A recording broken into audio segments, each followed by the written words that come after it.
خلیفہ بنتے ہی انہوں نے ابو بکر کی وصیت کے مطابق عراق کی طرف ایک لشکر روانہ کیا۔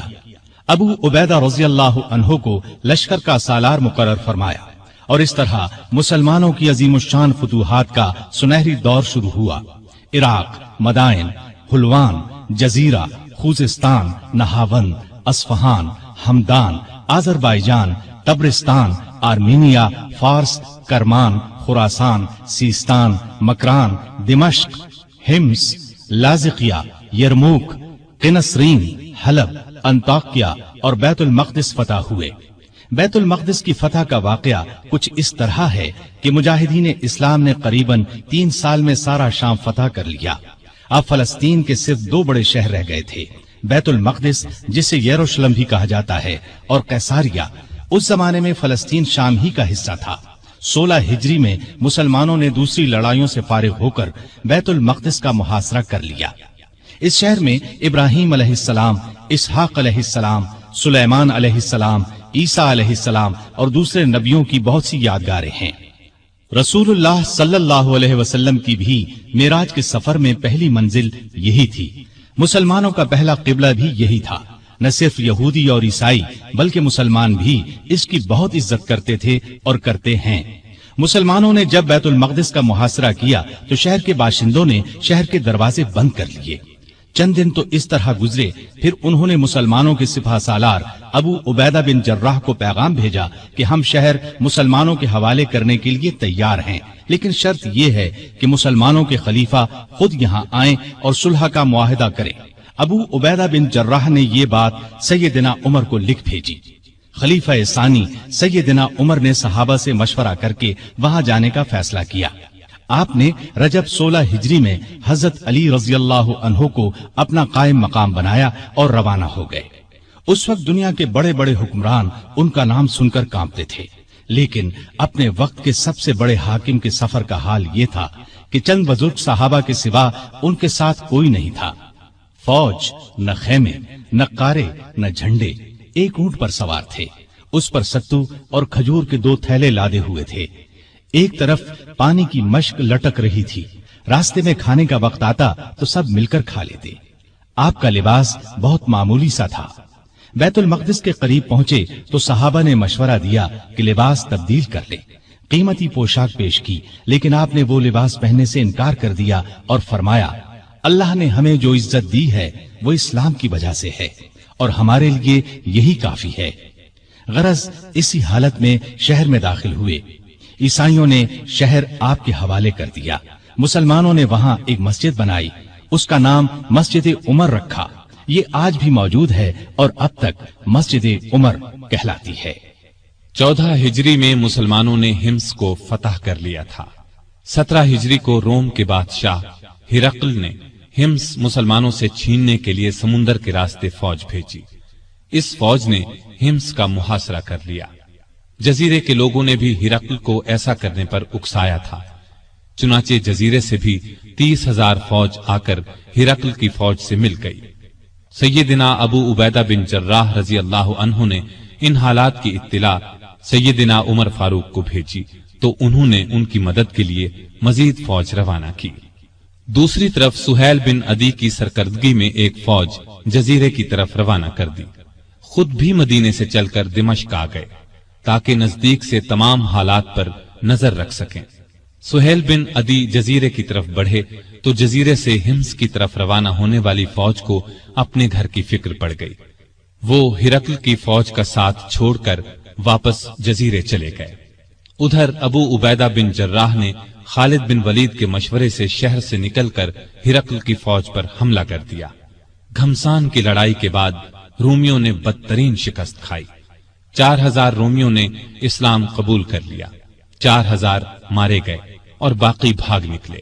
اس لڑائی کے بعد پھر کبھی ہرقل کو شام پر چڑھائی کی جرت نہ ہوئی۔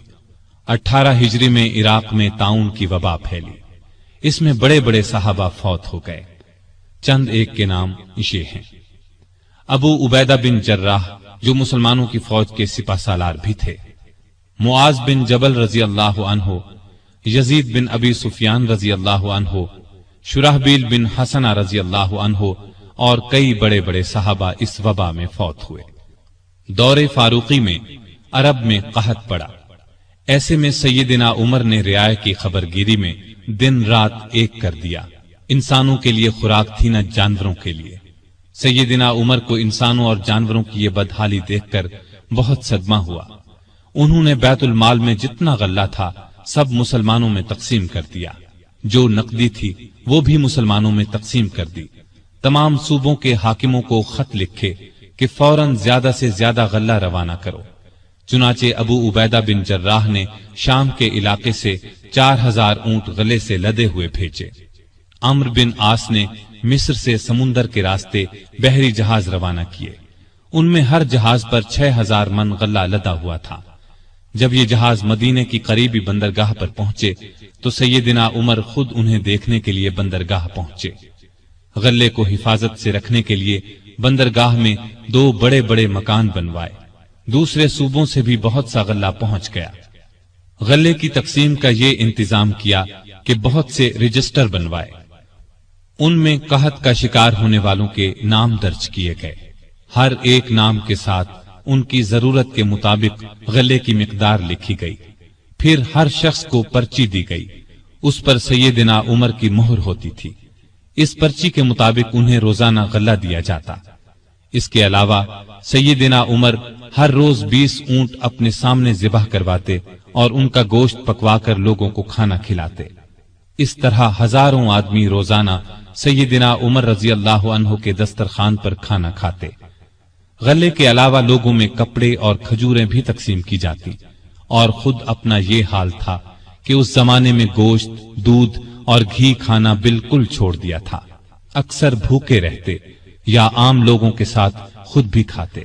اس طرح اس کا اثر آپ کے جسم پر پڑا۔ لوگ انہیں دیکھتے اور کہتے، اگر قحط دور نہ ہوا تو رعایا کا غم انہیں مار ڈالے گا۔ ایک دن ایک شخص سے پانی مانگا، اس کے پاس شہد تھا، اس نے وہی پیش کر دیا۔ آپ نے شہد پینے سے انکار کر دیا اور فرمایا، قیامت کے دن اگر مجھ سے پوچھا گیا کہ لوگ روٹی کو ترس رہے تھے اور تو شہد کھاتا تھا تو میں کیا جواب دوں گا؟ ایسا بھی ہوا کہ گھی کا برتن اور آٹے کی بوری اٹھواتے اور جہاں کہیں بھوکوں کا مجمع نظر آتا اپنے خادم کی مدد سے کھانا تیار کرواتے اور انہیں کھلاتے۔ دیہاتوں میں جاتے، وہاں اونٹ ذبح کرتے، گوشت، آٹا اور کپڑے لوگوں میں تقسیم کرتے۔ قحط کے دنوں میں سخت بے چین رہتے اور دعا کرتے تھے، اے اللہ، میرے عملوں کی وجہ سے محمد صلی اللہ علیہ وسلم کی امت کو تباہ نہ کر۔ لوگوں کا خیال اس قدر تھا کہ فرمایا کرتے تھے، اگر دریائے فرات کے کنارے ایک کتا بھی بھوکا مر گیا تو اللہ کے سامنے مجھے اس کا جواب دینا ہوگا۔ وہ خود اور لوگ رو رو کر بارش کی دعائیں کرتے تھے۔ آخر ایک دن نبی صلی اللہ علیہ وسلم کے چچا عباس رضی اللہ عنہ اور دوسرے مسلمانوں کو لے کر نکلے اور نہایت عاجزی سے ان الفاظ میں دعا کی، اے اللہ، پہلے تو ہم اپنے نبی صلی اللہ علیہ وسلم کے وسیلے یعنی نبی کی دعا کے وسیلے سے تجھ سے دعا کیا کرتے تھے، اب ہم تجھ سے اپنے نبی کے چچا کے وسیلے یعنی چچا کی دعا کے وسیلے سے دعا کرتے ہیں کہ ہم پر بارش نازل فرما۔ ابھی یہ دعا ہو رہی تھی کہ آسمان پر بادل چھا گئے اور ایسی موسلا دھار بارش ہوئی کہ ہر طرف پانی ہی پانی نظر آنے لگا۔ اس بارش نے خشک کھیتوں میں جان ڈال دی اور قحط دور ہو گیا۔ بیت المقدس کی فتح کے بعد شام میں قیصاریہ کا شہر باقی رہ گیا تھا۔ اس پر ابھی تک رومیوں کا قبضہ تھا۔ بحیرہ روم کے ساحل پر ایک بہت بڑا شہر تھا۔ یہ مہم امیر معاویہ کے سپرد کی گئی۔ انہوں نے شہر کو فتح کیا۔ 80,000 رومیوں میں سے بہت کم زندہ بچے۔ اب پورے شام پر اسلام کا جھنڈا لہرانے لگا۔ اس زمانے میں مصر کا ملک بھی رومی حکومت کے ماتحت تھا۔ 18 ہجری میں حضرت عمر نے حضرت عمرو بن عاص رضی اللہ عنہ کو 4000 کا لشکر دے کر مصر روانہ کیا۔ مصر کا حاکم مقوقس تھا۔ اس نے بے تحاشا فوج جمع کر لی۔ قلعہ بھی حد درجے محفوظ تھا۔ ان حالات کی خبر عمرو بن عاص نے سیدنا عمر کو دی تو انہوں نے 10,000 فوج اور بھیجی اور ان کے ساتھ بزرگ صحابی زبیر بن عوام کو سالار مقرر کیا۔ ان کے ہاتھ پر قلعہ فتح ہوا۔ اس کے بعد اسکندریہ کی باری آئی۔ اسکندریہ کی فتح کے بعد سیدنا عمر نے عمرو بن عاص کو مصر کا گورنر مقرر کیا۔ دریائے نیل مصر کا ایک بہت بڑا دریا تھا۔ تاریخ میں ہے کہ ایک دن بہت سے مصری عمرو بن عاص کے پاس آئے اور کہا، اس سال دریائے نیل میں پانی بہت کم رہ گیا ہے، ہماری فصلیں برباد ہو رہی ہیں۔ پرانے زمانے سے یہ رسم چلی آ رہی ہے کہ جب دریا میں پانی کم ہو جائے تو ہم ایک مقررہ تاریخ کو ایک کنواری لڑکی چن لیتے ہیں، اس کے والدین کی مرضی سے اسے نہایت قیمتی زیور اور کپڑے پہنا کر دلہن کی طرح بنا دیتے ہیں، پھر اسے دریائے نیل میں گرا دیتے ہیں۔ اس طرح دریا میں پانی چڑھ جاتا ہے، ارد گرد کے تمام علاقے سیراب ہو جاتے ہیں۔ اگر آپ اجازت دیں تو ہم یہ رسم ادا کریں۔ عمرو بن عاص نے کہا، یہ تو بڑی ظالمانہ رسم ہے۔ جواب میں انہوں نے کہا، اگر آپ نے ہمیں یہ رسم ادا کرنے کی اجازت نہ دی تو ملک میں قحط پڑ جائے گا، ہم تباہ ہو جائیں گے۔ عمرو بن عاص نے فرمایا، تم لوگ نادان ہو، اللہ کے حکم کے بغیر دریا میں پانی ہرگز کم یا زیادہ نہیں ہو سکتا۔ اسلام ایسی فضول رسموں کو مٹانے کے لیے آیا ہے۔ میں تمہیں ایک بے گناہ لڑکی پر ظلم کرنے کی اجازت نہیں دوں گا۔ مصری مایوس ہو کر لوٹ گئے۔ اتفاق سے دریا میں پانی کم ہو گیا، لوگ قحط کے ڈر سے وطن چھوڑنے کی تیاری کرنے لگے۔ سیدنا عمرو بن عاص نے یہ سارا قصہ سیدنا عمر کو لکھ بھیجا۔ انہوں نے جواب میں لکھا، الحمدللہ، آپ نے مصریوں کو بالکل ٹھیک جواب دیا۔ اسلام واقعی ایسی فضول رسموں کو مٹانے کے لیے آیا ہے۔ میں ایک خط بھیج رہا ہوں، اس کو دریائے نیل میں ڈال دینا۔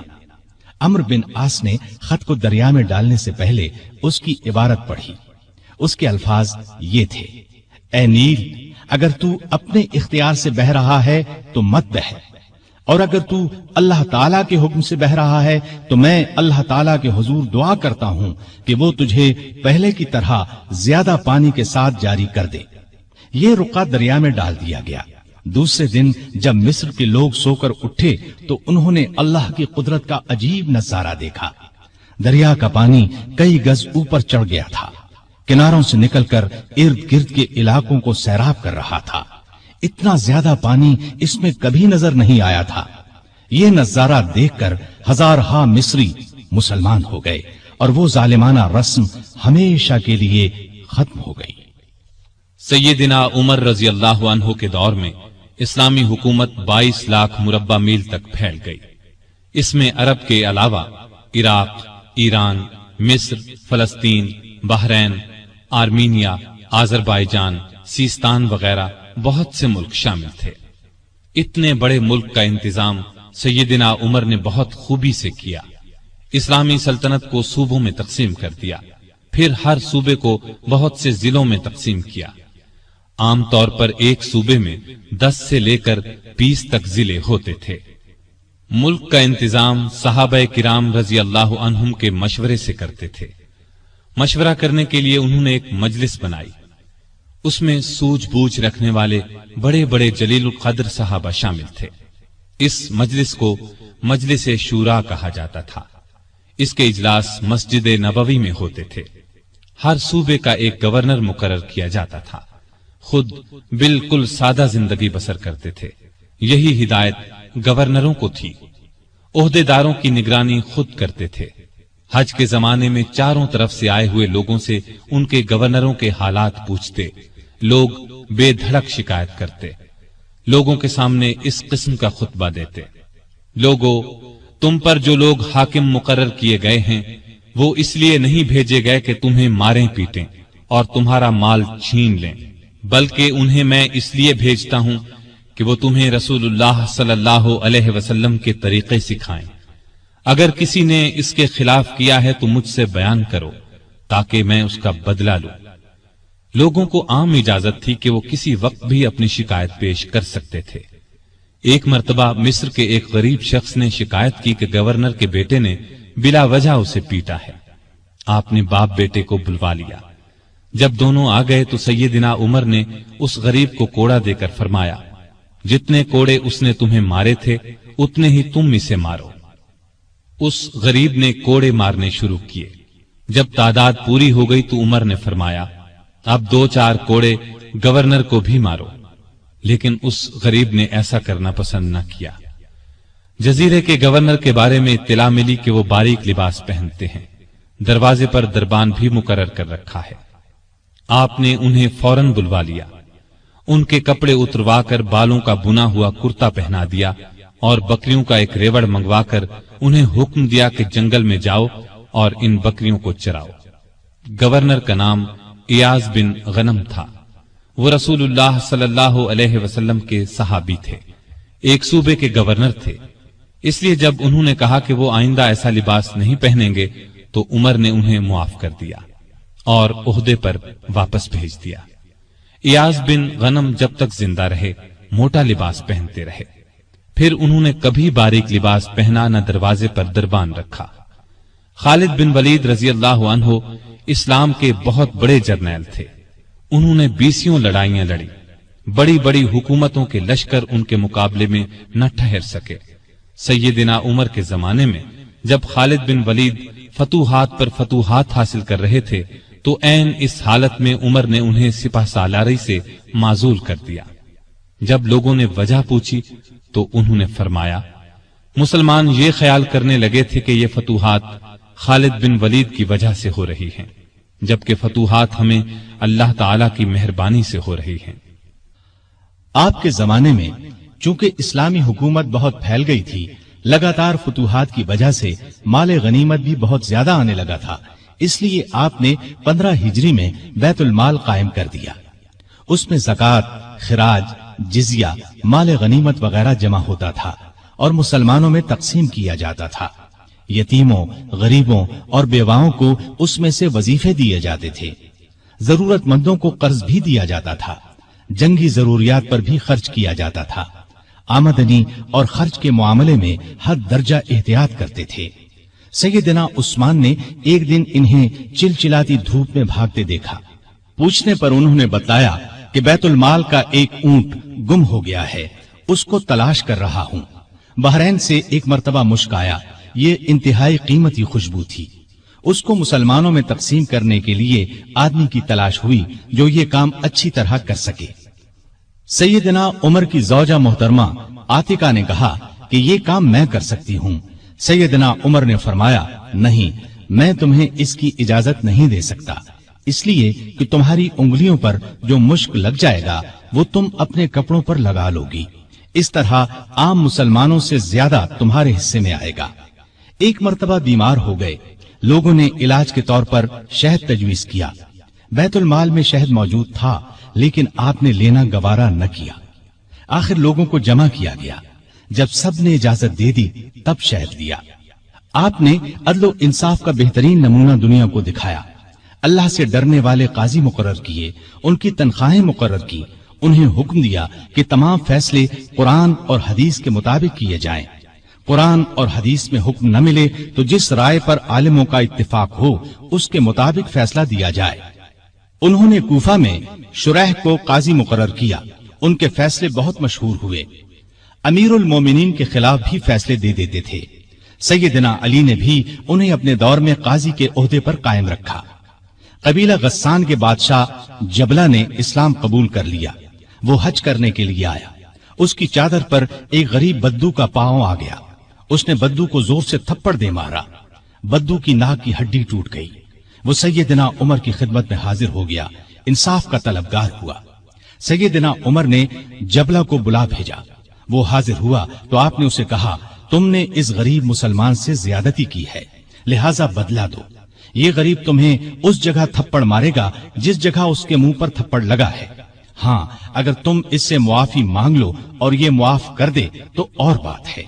جبلہ نے کہا، مجھے ایک دن کی مہلت دی جائے تاکہ میں غور کر سکوں۔ جبلہ کو ایک دن کی مہلت مل گئی، وہ وہاں سے فرار ہو کر شام چلا گیا اور دوبارہ عیسائی مذہب اختیار کر لیا۔ ایک مرتبہ حج کے موقع پر ایک شخص نے گورنر کی شکایت کی کہ اس نے مجھے بے قصور 100 کوڑے مارے ہیں۔ سیدنا عمر رضی اللہ عنہ نے شکایت درست پائی تو حکم دیا، تم بھی اسے 100 کوڑے مارو۔ ایک عیسائی کسان نے شکایت کی کہ اس کے کھیتوں سے مسلمان فوج گزری ہے جس سے اس کا نقصان ہوا ہے۔ آپ نے بیت المال سے اسے 10,000 درہم دینے کا حکم دیا۔ سیدنا عمر فاروق نے عام لوگوں کو منع کر دیا کہ وہ شریعت کے کسی مسئلے پر اپنا فیصلہ دیں۔ اس کام کے لیے انہوں نے فتوے جاری کرنے کا محکمہ قائم کیا۔ فتوے دینے والے بزرگوں کے نام یہ ہیں: سیدنا عثمان، سیدنا علی، سیدنا عبد الرحمن بن عوف، سیدنا ابی بن قعب، سیدنا معاذ بن جبل، سیدنا زید بن ثابت، سیدنا ابو درداء، سیدنا ابو ہریرہ رضی اللہ تعالی عنہم۔ سیدنا عمر رضی اللہ تعالی عنہ نے پولیس کا محکمہ قائم کیا۔ رعایا کی خبر گیری رکھنے کے لیے راتوں کو گشت لگایا کرتے تھے۔ ملک شام کے سفر سے لوٹ رہے تھے کہ ایک بڑھیا نظر آئی۔ اس سے پوچھا کہ بڑی بھی عمر کے بارے میں کچھ معلوم ہے؟ وہ بولی، ہاں سنا ہے شام گیا ہوا ہے، اللہ اس سے سمجھے، آج تک اس نے مجھے پھوٹی کوڑی تک نہیں دی، اسے معلوم نہیں میں کتنی تنگی سے گزارا کر رہی ہوں۔ سیدنا عمر نے یہ سن کر فرمایا، بڑی بھی تم نے جا کر عمر کو اپنا حال بتایا؟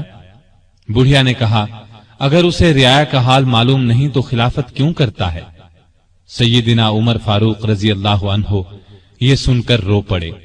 پھر اس سے پوچھا، تم کیا لے کر عمر کو معاف کر سکتی ہو؟ اس نے کہا، اگر مجھے 25 دینار مل جائیں تو معاف کر دوں گی۔ آپ نے اسی وقت اسے 25 دینار دے دیے۔ وہ خوش ہو کر دعائیں دینے لگی، اللہ عمر کو معاف کرے، اس پر اپنی رحمت نازل کرے۔ بعد میں سیدنا عمر رضی اللہ عنہ نے اس کا وظیفہ مقرر فرما دیا۔ ایک رات گشت کے دوران میں چند بچوں کے رونے کی آواز سنی۔ معلوم ہوا کہ بچے بھوکے ہیں اور ماں نے انہیں بہلانے کے لیے ہانڈی میں صرف پانی ڈال کر آگ جلا رکھی ہے۔ آپ اسی وقت خادم اسلم کے ساتھ بیت المال گئے، آٹا، گوشت، گھی اور کھجوریں نکال کر خادم سے فرمایا، یہ تمام چیزیں میری کمر پر رکھ دو۔ اسلم نے عرض کیا، آپ کیوں تکلیف کرتے ہیں، میں اٹھا لیتا ہوں۔ آپ نے فرمایا، نہیں، قیامت کے دن میرا بوجھ تم نہیں اٹھاؤ گے۔